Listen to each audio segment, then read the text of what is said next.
ఇలా మీరొచ్చిన తర్వాతనే SRBC canal కు లైనింగ్ అయింది.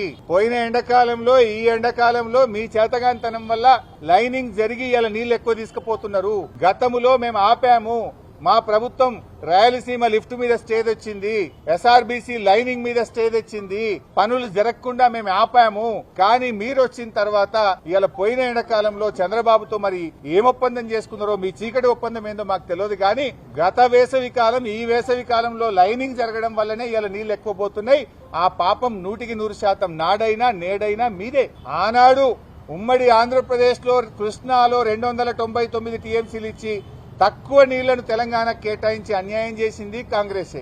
నేడు కూడా అదే ద్రోహం కాంగ్రెస్ పార్టీ చేసింది. పోయిన సంవత్సరం మన 34% వాటాలో వాడుకోక మీరు కేవలం 28% మాత్రమే వాడారు. మీరు దాదాపు 6% నీళ్లు తక్కువ వాడి 65 టీఎంసీలను మీరు ఆంధ్రాకు ఇలా చంద్రబాబుకు గురుదక్షిణ కింద చెల్లించారు. 65 టీఎంసీలు అంటే 6,50,000 ఎకరాలు. నేను సూటిగా అడుగుతా ఉన్నా, ఎందుకు పోయిన సంవత్సరం తెలంగాణ రాష్ట్రం ఏర్పడ్డ తర్వాత ఇంత తక్కువ నీటి వినియోగం ఎప్పుడూ జరగలేదు? 28% మాత్రమే నీటి వినియోగం ఎందుకు చేశారు? నీళ్లు చంద్రబాబుకు ఆంధ్రాకు ఎందుకు వదిలారు? ఇది మీ తప్పుదం కాదా? మీ ప్రభుత్వ వైఫల్యం కాదా?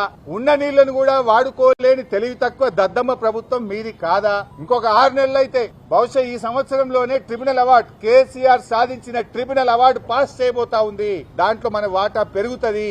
మీనవేశాలు లెక్కించకండి. దిండి ప్రాజెక్టు పూర్తి చేయండి. పాలమూరు ఎత్తిపోతల పూర్తి చేసి మేము 80% పనులు పూర్తి చేసినాం. ఆ 20% పూర్తి చేసే దాని మీద దృష్టి పెట్టండి. చిల్లర రాజకీయాలు మానండి. రాష్ట్ర ప్రయోజనాల కోసం పనిచేయండి అని చెప్పి నేను హితవు పలుకుతా ఉన్నాను.